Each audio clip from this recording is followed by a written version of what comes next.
College কম্পিটিশনে সাজ এবং আরিয়ার মধ্যে এবার দ্বন্দ্ব হতে চলেছে। শুভ কি পারবে দুই বোনের দ্বন্দ্ব থামাতে? তো কি হতে চলেছে সম্পূর্ণ জানতে ভিডিওটি একটি লাইক দিয়ে সম্পূর্ণ ভিডিওটি দেখতে থাকুন। গল্পের শুরুতেই আমরা দেখতে পাবো শুভ একা একা ঘরে বসে শ্রীর জন্য খুব মন খারাপ করছে। শ্রীর আচরণগুলো ভাবতে থাকে শুভ আর খুব কষ্ট পেতে থাকে। তখনই ওইখানে মোহনা চলে আসে।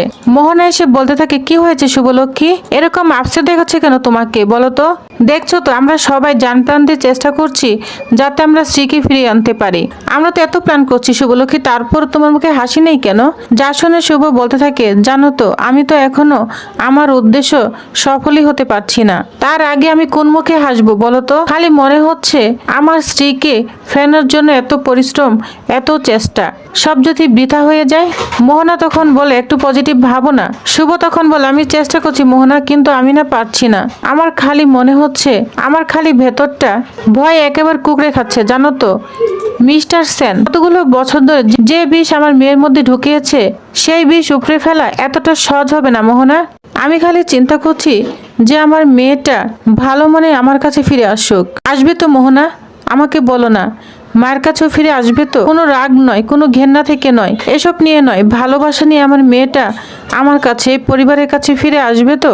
মোহনা তখন বলতে থাকে মনে মনে, এই কথার আমি কি উত্তর দেবো শুভলক্ষ্মীকে? কিভাবে নিশ্চিতভাবে বলবো যে ওর আশা পূর্ণ হবে? এভাবে কতদিন আশায় বুক বেঁধে যাবে।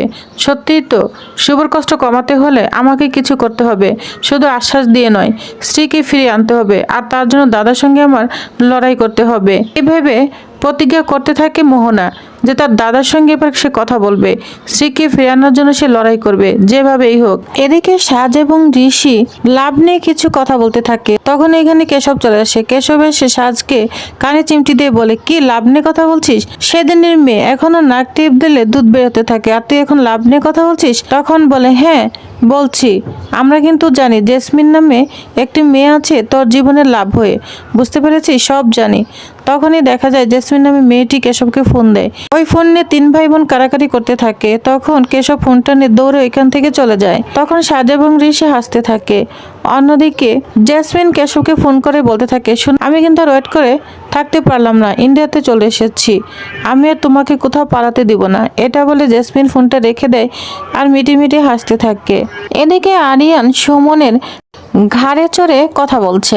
আরিয়ানের পছন্দের রং কালো এবং তার পছন্দের কথা বলতে থাকে সুমনকে ঘাড়ে চড়ে চড়ে। এদিকে সুমন বাবু তো একদম অস্থির হয়ে যাচ্ছে আরিয়াকে বয়ে আনতে আনতে, কারণ আরিয়া মিথ্যা নাটক করছে, তার হাত পা ভেঙে গিয়েছে, সে উঠতে পারছে না, এজন্যই তাকে রাস্তায় গিয়ে দিচ্ছে। কত দূর গিয়ে একদম ফেলে দেয় আরিয়ানকে, বলছে চুপ করে বসুন, আমি আর পারছি না।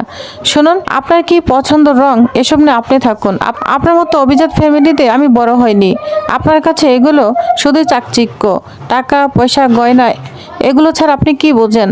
আপনি আমাকে বোঝেন? আমাকে অনেক পরিশ্রম করতে হয়, আমার বাবা মাকে দেখতে হয়, তাদের সম্পূর্ণ দেখাশোনা করে আমাকে কলেজে আসতে হয়, অনেক পরিশ্রম করতে হয়, আমাকে কলেজে যাওয়ার পরে টিউশনি করতে হয়। অতএব আপনার সঙ্গে আমার কখনো চলে না, আপনি আমার কখনোই বন্ধু হতে পারেন না। আর শুনুন, এখন তো আপনি দিব্যি হাঁটাচলা করতে পারছেন, আপনি না বললেন যে আপনি চলতে পারছেন না? শুনুন, এসব নাটকটা বন্ধ করুন, এসব নাটক আপনার পক্ষে মানায়, আমার পক্ষে মানায় না, বুঝতে পেরেছেন? এটা বলে আরিয়াকে ধাক্কা দিয়ে ফেলে দিয়ে যায় সুমন। আরিয়া তখন বলে, খুব ভালো ছেলে, খুবই দায়িত্ববান ছেলে, আমার খুব ভালো লেগেছে, তবে যাই হোক, ওকে পটানোর জন্য এখন আবারও আমাকে নতুন প্ল্যান করতে হবে, এটা ভেবে খুশি হতে থাকে আরিয়া। এদিকে মোহন একা একা খুব কষ্ট পেতে থাকে। সে বলছে, না না, এভাবে আমি শুভকে আর দেখতে পারছি না, ওর চোখের জল আমি সহ্য করতে পারছি না, আমাকে দাদার সঙ্গে এবার কথা বলতেই হবে। তখনই মোহনা তার দাদাকে ফোন দেয়। তখন আকাশ ফোনটা ধরে বলতে থাকে, হ্যাঁ বল, কেন ফোন দিয়েছিস? কোন ড্রামা করতে ফোন দিয়েছিস? আবারও ড্রামা করবি তাই তো? তত ড্রামা করিস না কেন, আর আমাকে ওই রায়বাড়িতে না নিতে পারবি না। তখন মোহনা বলে, শুন, তোর এই কালো ছায়া না কখনো আমার পরিবারের পড়ুক, এটা আমি কোনোদিনও চাই না। আমি ফোন দিয়েছি, শ্রী কি করলে ফিরিয়ে দিবি? তোর হাতে পায়ে ধরলে ফিরিয়ে দিবি তো? বল, কি করলে তুই শ্রীকে ফিরিয়ে দিবি? আমি তাই করতে চাই। তখন আকাশ বলে, তোকে বেশি কিছু করতে হবে না, তবে হ্যাঁ, তুই যদি রায় পরিবার ত্যাগ করে আমার কাছে আসিস তাহলে হয়তো আমি ভেবে দেখতে পারি। যা শুনে মোহনা পুরোই অবাক হয়ে যায়, বলছে, কি বলছিস দাদা? আমি বিবাহিত, আমার স্বামী আছে, আমার সন্তান রয়েছে, আমি তোর কাছে কেন যাব, আর যাবই বা কেন? এগুলো আড়াল থেকে সব শুনছে মোহনার স্বামী সমিত। তখন আকাশ মোহনাকে বলতে থাকে, ঠিক আছে, তাহলে আমাকে ফোন দিয়েছিস কেন? তুই তো জানিস তোর কোনো কথায় আমার আর মন গলবে না।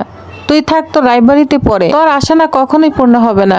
তখনই মোহনার স্বামী ফোনটা নিয়ে বলতে থাকে, শুনুন আকাশ সেন, আপনার কাছে কখনোই আমার স্ত্রীকে যেতে দিব না। আপনি একজন শয়তান, অসভ্য মানুষ। শুধু নিজের ইগোটাকে বড় করে দেখেন। নিজের ইগোর জন্য নিজের বোনকে অমানসিকের মতো টর্চারিং করেছেন, বুঝতে পেরেছেন? তবে আপনি মনে করেন না আমি দুর্বল, আমি দুর্বল নই। না আমি আমার ওয়াইফকে আপনার কাছে যেতে দিব, না আমি স্ত্রীকে ওইখানে বেশি দিন থাকতে দিব। যেভাবেই হোক স্ত্রীকে আমার কাছে ফিরিয়ে নিয়ে আসবই। তখন আকাশ বলে, শোনো শালাবাবু, কোল্ড হও, তা না হলে কিন্তু হার্ট অ্যাটাক করে মারা যাবে। তখন আবার আমার বোন বিধবা হয়ে আমার কাছেই ফিরে আসবে, বুঝতে পেরেছো?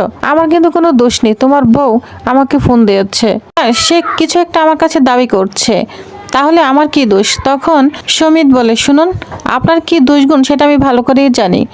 অনেক অপমান করে সমিত আকাশকে, তখন ফোনটা রেখে দেয়। এদিকে মোহনা কান্না করছে, মোহনাকে সান্ত্বনা দিতে থাকে। মোহনা সমিতের কথা শুনে খুশি হয়ে তার বুকে মাথা রাখে, যেটা দেখে ফেলে শুভ তাদের এই মিল দেখে খুব খুশি হয়ে যায়। তখন বলে, আমার এই পরিবার যেন সবাই এইভাবেই একসঙ্গে বেঁধে থাকে।